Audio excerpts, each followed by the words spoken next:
नमस्कार, कैसे हैं आप लोग? इतिहास में हम अनेक बार पढ़ते हैं कि यह शासक इतना क्रूर था या इसने ऐसे-ऐसे हिंसा की। किंतु आज हम बात करने जा रहे हैं 13वीं सदी के एक शासक, जिसने क्रूरता की सारी हदों को पार कर दिया और मानवता पे एक धब्बा पैदा कर दिया। 13वीं सदी में मंगोलिया में जन्मे तेमुजिन जो आगे चलकर के चंगेज खान बना, जिसने लाखों लोगों को मौत के घाट उतार दिया। जब पैदा हुआ तो इसके हाथ में लाल रंग का धब्बा था।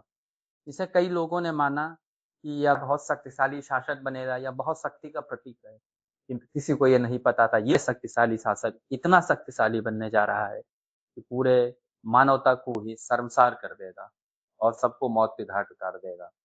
यदि इसकी क्रूरता की बात करें तो यह इतना क्रूर शासक था कि जब यह युद्ध पे जाता था तो न केवल सैनिकों को मारता था, अपितु जाकर के पूरे राज्य को हड़प लेता था। वहाँ पे जितनी औरतें, बच्चे सबको मार देता था।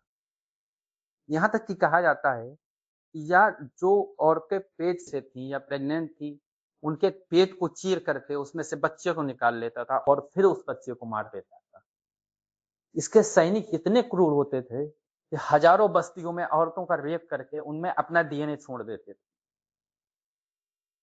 मानवता को मारने का काम तो इसका था ही। इसके साथ-साथ या जानवर तक को नहीं छोड़ता था। जितने कुत्ते, बैल पूरे के पूरे शहर को उजाड़ बना दे। पूरी दुनिया पे शासन करने वाले इस क्रूर शासक ने युद्ध में हजारों क्या लाखों लोगों को मौत के घाट उतारा। किंतु यह यहीं पे नहीं रुका। यह जब युद्ध करने जाता था, तो न सिर्फ शहर को जीतता था, अपितु वहाँ की विधवाओं के साथ इसके सैनिक रेप करते थे। यहाँ तक कि बच्चों को मौत के घाट उतार देते थे, जानवरों पर तो नहीं छोड़ते। चंगेज खान ने अपने जीवन में 4 शादियां, लेकिन इसके बहुत सारे बच्चे थे और बहुत सारे लोगों में इसने अपना डीएनए फैलाया, जो कि आगे चल के इसके बेटों ने और लोगों में अपना डीएनए फैला दिया। कहा जाता है कि पूरी दुनिया में 200 में से प्रत्येक एक व्यक्ति में चंगेज खान का डीएनए पाया जाता है। उसकी हैवानियत और क्रूरता का सबसे बड़ा उदाहरण यही है, उसने लाखों लोग औरतों का रेप किया और उसमें अपना डीएनए छोड़ दिया। किंतु पूरे एशिया और यूरोप पे शासन करने वाले इस क्रूरतम शासक का कभी भारत पर राज नहीं हो पाया। इसके पीछे क्या कारण है कि कभी चंगेज खान भारत पे आक्रमण नहीं कर पाया या भारत पर राज नहीं कर पाया। हालांकि चंगेज खान ने भारत पे आक्रमण किया और भारत को जीतने की कोशिश की, किंतु कभी वो इसमें सफल नहीं हुआ। जलालुद्दीन खिलजी, जो कि अलाउद्दीन खिलजी का चाचा था और अलाउद्दीन खिलजी से पहले शासक था, उस पर इसने आक्रमण किया और सिंधु नदी के पास में दोनों के बीच में युद्ध हुआ। जलालुद्दीन खिलजी की सेना को तीनों तरफ से घेर लिया। जलालुद्दीन खिलजी ने सिंधु नदी में अपने घोड़े के साथ छलांग लगा दी और बचकर भाग गया। किंतु उस समय भारत पर इल्तुतमिश का शासन था।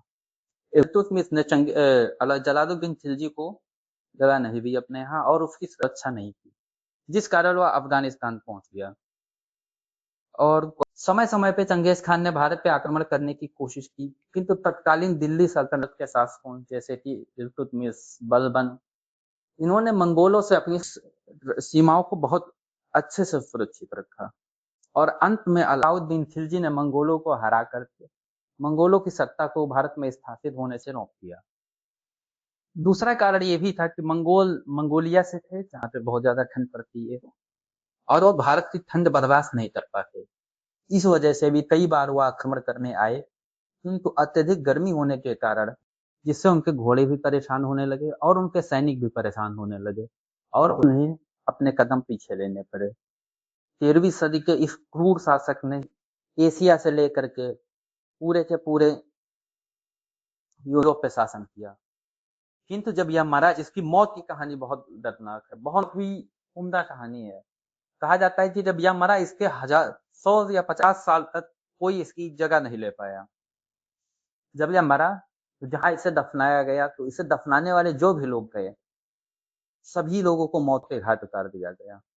यहाँ तक कि इसको जब दफनाने जा रहे थे तो रास्ते में जो लोग मरते थे उनको भी दफना मार दिया गया, क्योंकि इसने आदेश दिया था कि जब यह मरे तो किसी को पता नहीं चलना चाहिए या कहाँ पे मरा है। कई लोग कहते हैं कि इसको नदी के नीचे दफनाया गया है, किंतु बहुत सारी किताबों में लिखा हुआ है कि जब यह मरा तो इसको जहाँ पे दफनाया गया वहाँ हजारों घोड़ों को दौड़ाया गया ताकि उसकी मौत के स्थान तक का पता न चल पाए कि उसको कहाँ पर दफनाया गया है।